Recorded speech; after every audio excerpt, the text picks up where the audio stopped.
MPTC గారు లలిత ఆంజనేయులు గారు, మరి ఇంకా ఉప సర్పంచ్ మీరు వైస్ ప్రెసిడెంట్ ఏం పేరు రేఖా చంద్రశేఖర్ గారు వైస్ ప్రెసిడెంట్, మరి ఎంఆర్ఓ గారు, తహసీల్దార్ గారు, ఎంపీడీఓ గారు, మరి ఇంకా ఇక్కడ ఉన్నటువంటి అధికారులు, గౌరవ ఎంపీటీసీ సభ్యులు, మరి గౌరవ సర్పంచ్లు, మరి పత్రికా విలేకరులకు, ఇంకా వేరే గ్రామాల నుంచి వచ్చినటువంటి అందరికీ కూడా నా యొక్క నమస్కారం.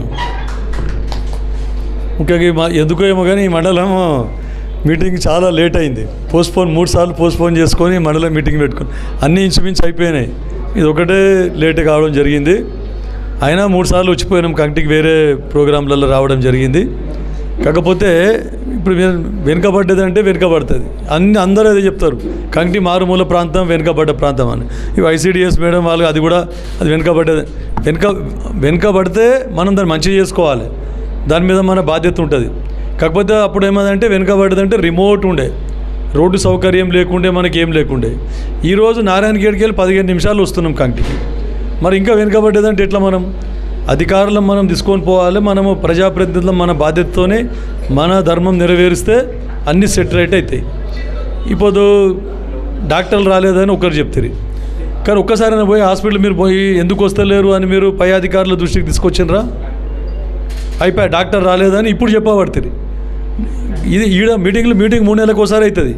ఇవి అయిపోయి 3 నెలలకు వచ్చినాము, ఈ మీటింగ్ చేసుకున్నాము, మర్చిపోయినాము, మళ్ళీ 3 నెలల నాడు మళ్ళీ వచ్చి అడుగుతున్నామంటే అది లాభం లేదు. ఎక్కడ వేసిన గొంగడు అక్కడనే ఉంటుంది. ఇప్పుడు వచ్చిన మన సమస్యలు ఏమున్నాయో అధికారుల దృష్టికి తీసుకొని పోయినాం. నెక్స్ట్ ఇమీడియట్గా వారం రోజుల లోపల మళ్ళీ ఏమైంది సార్, మేము మొన్న మీటింగ్లో మాట్లాడినాం కదా, ఈ మీటింగ్లో మేము చెప్తే మీరు దృష్టి పెట్టినరా లేదా, ఎంత మట్టుకు ప్రాబ్లం సాల్వ్ అయింది.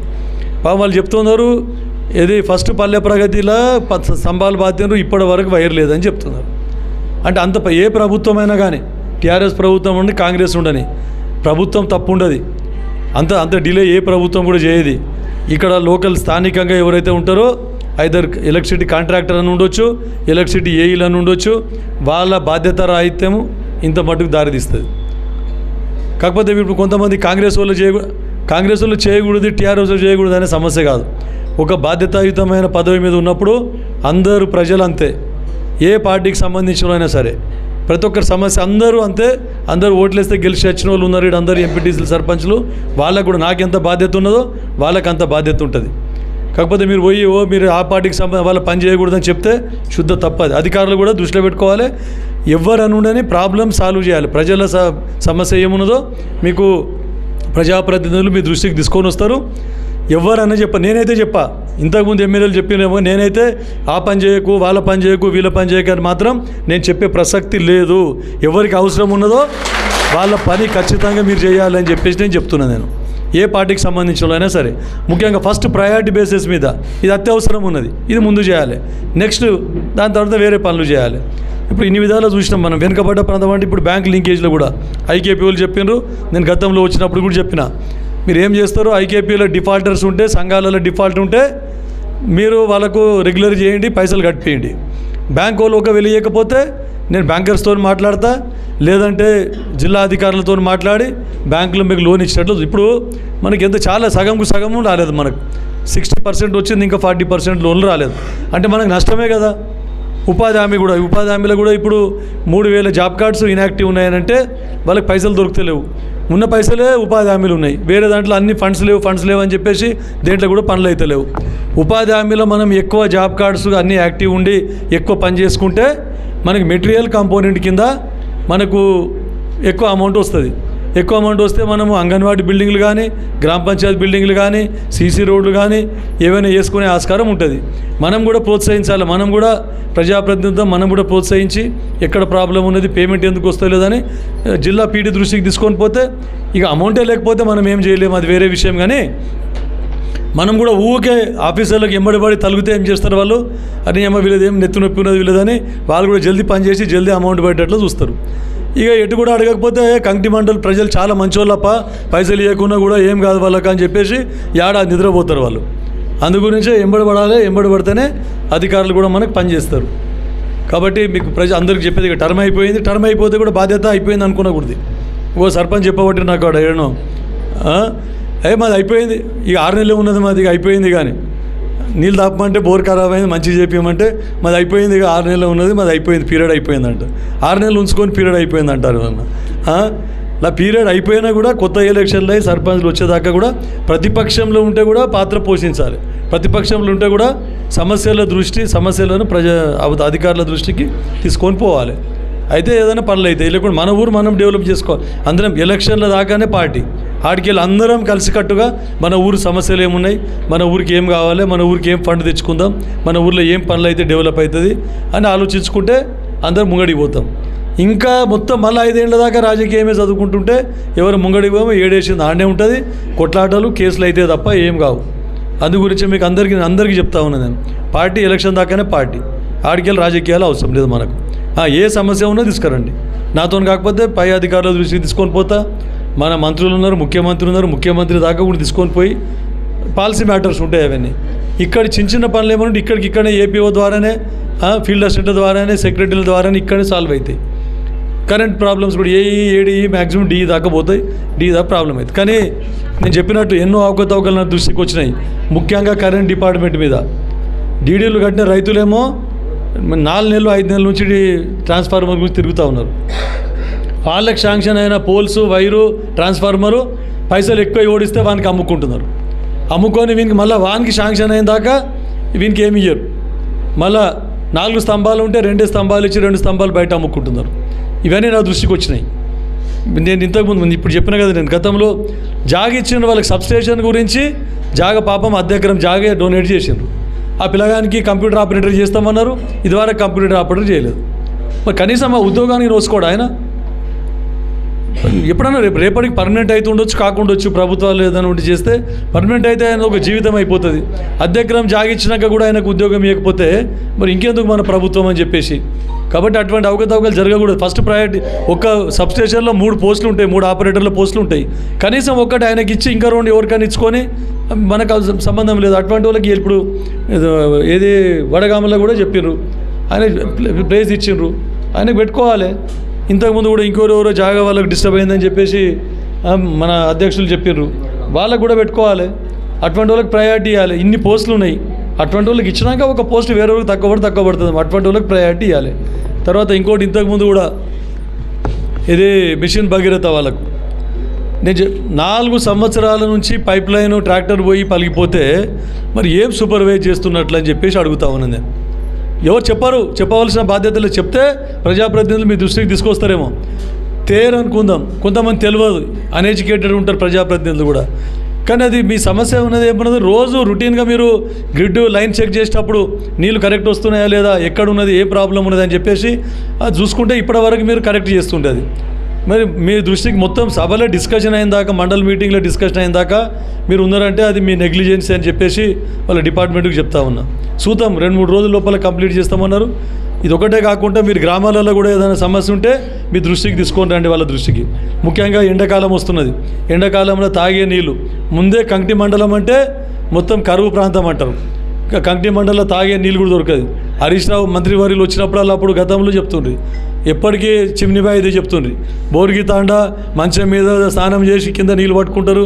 ఎప్పుడు అంత కర్మ మనకు పట్టలేదు. కానీ మనము చెప్పేదంటే ముందు చూపుతోంది. ఇప్పుడు సమ్మర్ స్టార్ట్ అవుతుంది, మార్చి నుండి ఫిబ్రవరిలో స్టార్ట్ అవుతుంది. ఇంకేమనంటే అప్పటి వరకు నల్లాలు కరెక్ట్ ఉన్నాయా లేదా, టాకిల్ కరెక్ట్ ఉన్నాయా లేదా, పైప్ లైన్ అయినా లీకేజ్ ఉన్నదా, నీళ్ళు కరెక్ట్ వస్తున్నాయా లేదా, ప్రతిదీ గ్రిడ్ వాళ్ళ దృష్టికి తీసుకొని పోవాలి. తీసుకొని పోయిన తర్వాత కూడా రిపేర్ చేయలేదు వాళ్ళనంటే మా దృష్టికి తీసుకొని రండి, మేము మాట్లాడతాం. మా పై అధికారులతో మాట్లాడి, ముఖ్యంగా తాగే నీళ్ళు అన్ని పశువులకు కానీ మనుషులకు కానీ తాగేది సమ్మర్లో చాలా ప్రాబ్లం ఉంటుంది నీళ్ళ గురించి అని చెప్తూ ఇదే కాకుండా అంగన్వాడీల గురించి కూడా చెప్పడం జరిగింది. నెక్స్ట్ మీరు మళ్ళీ ఏదైతే ఉన్నదో మీరు ఈ సెంటర్స్ విజిట్ చేయండి, చాలా మంచిగా పని చేస్తున్నారు ఈ మారుమూల ప్రాంతంలో. ఆమె కూడా ఎవరైతే ఉన్నారో మన మెడికల్ ఆఫీసరు, ఆమె కూడా మంచిగా పనిచేస్తున్నదని ఇప్పుడు చెప్పినారు. వేరే ఇతర మీరు ఏ మెడికల్ ఆఫీసరు రావట్లేదో ఒక 3-4 సార్లు విజిట్ చేయండి. విజిట్ చేసి వాళ్ళని తీసుకొని పోయి వాళ్ళకి చెప్పుకోండి, కంప్లైంట్ చేయండి.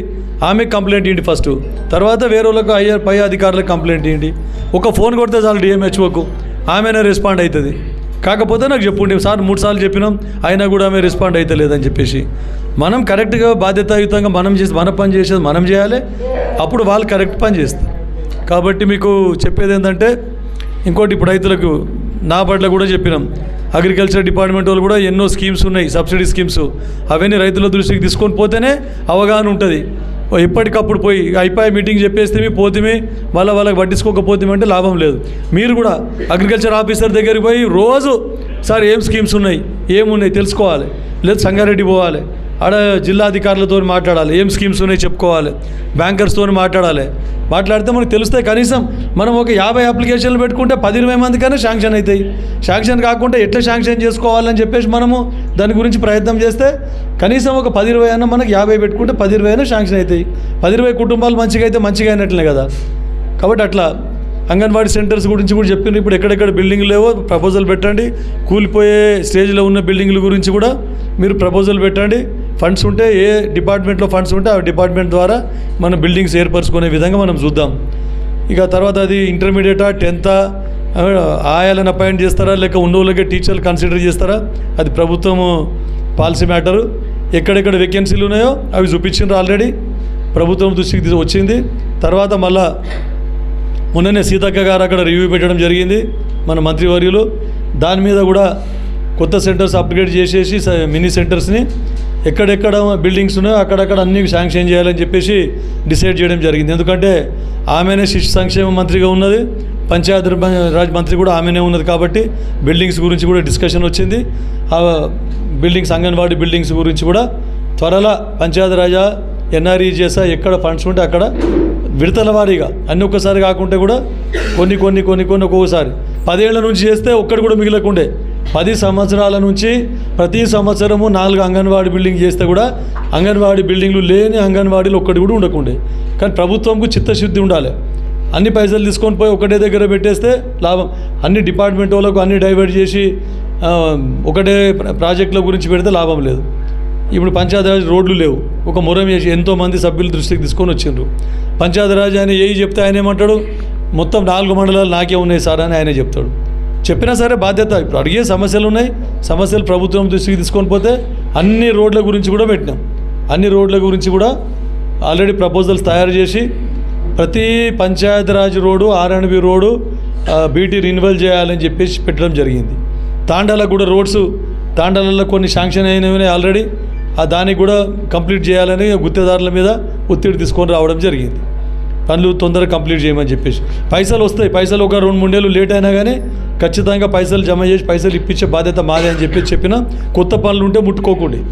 ఎవరైనా గ్రామ పంచాయతీ కానీ SDFs కానీ కొత్త పనులు ఉంటే ముట్టకండి. ప్రభుత్వం క్యాన్సిల్ చేయాలని చెప్పింది. ముట్టుకొని మళ్ళీ ఏమైనా చేస్తే మళ్ళీ ప్రాబ్లం అవుతుంది. పంచాయతీరాజ్ రోడ్లు కూడా స్టార్ట్ కానీ ఏమన్నా ఉంటే అది పక్కకు పెట్టమని చెప్పినారు. స్టార్ట్ అయ్యి అగ్రిమెంట్ అయినవి ఉంటే స్టార్ట్ చేయమని కాంట్రాక్టర్ల మీద ఒత్తిడి తీసుకొచ్చినాం.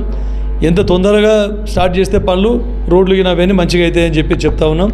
ఇక తర్వాత ఈ మనకి ఇండ్ల పట్టాల గురించి కూడా ఇప్పుడు మనకు 6 గ్యారెంటీల గురించి కూడా ప్రభుత్వం చెప్పడం జరిగింది.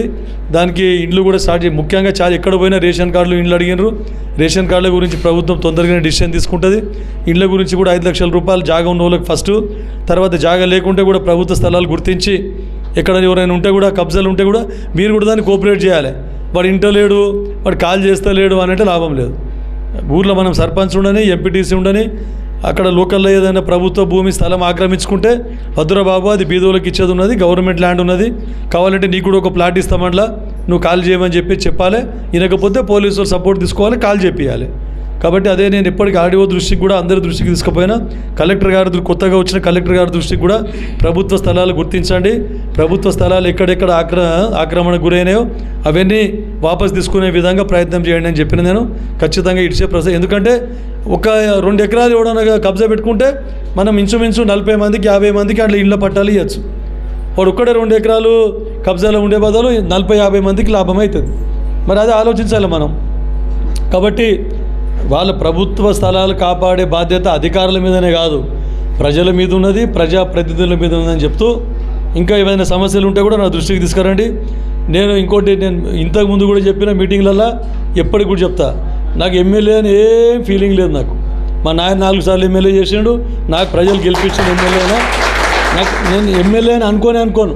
ముందు ఎట్లా ఉంటున్నావు అట్లా మీ దగ్గర ఒక ఫ్రెండ్లీగా మీరు రావచ్చు, ప్రతి విషయం నా దగ్గర తీసుకొని రావచ్చు, అదేం సమస్య లేదు. టైం ఉంటే మంచిగా మాట్లాడతా, టైం లేక ఏదైనా బిజీ ఉంటేనంటే మళ్ళీ రాపో అని నేను కూడా విసుకొని పంపిస్తాను.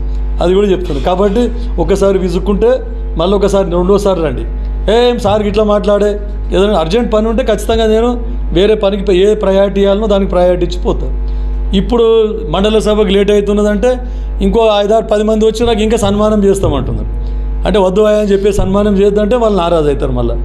అట్లా మీరు అర్థం చేసుకోవాలి. ఒకవేళ నాకు సన్మానం చేసేటోళ్ళు ఎవరైనా ఉంటే కూడా ఏదైనా ఇంపార్టెంట్ పని ఉన్నప్పుడు దయచేసి నేను వెళ్ళిపోతే కూడా మీరేమి చెడ్డ అంటే వేరే విధంగా ఫీల్ కాకూడదు. అరే సార్ మాకు నెగ్లెక్ట్ చేశాను. అందరికంటే బాధ్యతాయుతంగా నేను ఉంటే, నాకంటే బాధ్యతంగా మీరు ఉండాలి. ఏది సమస్య వచ్చినా కూడా మనం ప్రభుత్వం దృష్టికి తీసుకొని పోయి అన్ని విధాల మన మండలము, మన నియోజకవర్గాన్ని అభివృద్ధి చేసుకునే విధంగా అందరం కలిసికట్టుగా పనిచేద్దామని చెప్తూ ముగిస్తున్నాం.